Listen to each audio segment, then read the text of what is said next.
বিশ্বের বৃহত্তম ম্যানগ্রোভ বন সুন্দরবন। সরকারিভাবে 1 জুন হতে 31 আগস্ট পর্যন্ত 3 মাস সুন্দরবনের সকল প্রকার পাস পারমিট বন্ধ থাকবে। অথচ 1 জুন থেকে টানা 3 মাসের জন্য কার্যত বন্ধ হয়ে গেছে এই বনে প্রবেশ।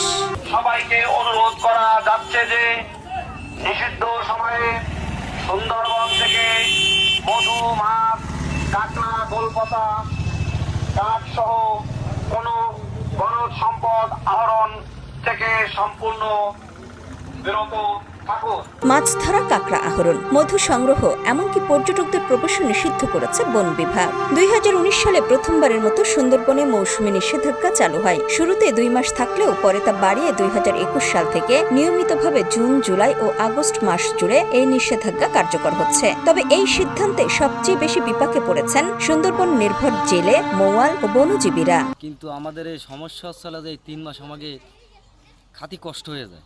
আমরা চাই যে এই টাইমে 5টা বন্ধ না দিয়া আর একটা টাইম ঘুরে দিই। এখন তো মধু সিজন, কাঁকড়া সিজন, এখন বন্ধ করলে তার হয় না, কেন কাঁকড়া ডিম দেওয়া শেষ, মাছেরও ডিম দেওয়া শেষ, তাহলে খাওয়ানোর তো বন্ধ করা। কিন্তু 3 মাস আমাকে তো কোনো কর্ম নাই। আমরা তো 3 মাস এই মাছের উপরে পানির সাথে আমরা যুদ্ধ করি, এই সুন্দরবন যাই, ছোটো ছোটো নদীতে মাছ ধরি, তখন আমরা কি খাবো কি? আমার যদি সহযোগিতা সরকার কিছু দিতে দেয় তাহলে আমাকে একটু সুবিধা হয়, এই আর নাহলে তো কষ্ট করিয়া কম কম খাইয়া, কম কম চইয়া, কম কম খরচ করে এইভাবে চলতে হবে। হ্যাঁ, সেটা তো আমাকে সুন্দরবন তো নিষিদ্ধই হয়ে গেল।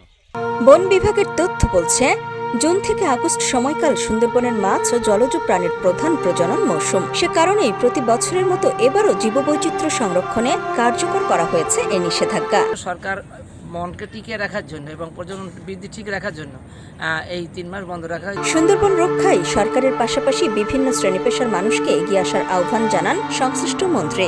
আমরা মনে করি সুন্দরবন সুরক্ষার মাধ্যমে আমরা বাংলাদেশের সুরক্ষা নিশ্চিত করতে পারবো। আর এই জন্য এদেশের প্রতিটা নাগরিককে সুন্দরবন সুরক্ষার ব্যাপারে এগিয়ে আসতে হবে। প্রকৃতির ভারসাম্য রক্ষা আর জীবিকার বাস্তবতা, এই দুইয়ের মাঝে দাঁড়িয়ে আছে সুন্দরবনের হাজারো মানুষ। তবে এই 3 মাসের সুরক্ষাই ভবিষ্যতে সুন্দরবনের জীববৈচিত্র্য রক্ষার বড় ভিত্তি হয়ে উঠবে বলে মনে করছেন সংশ্লিষ্টরা।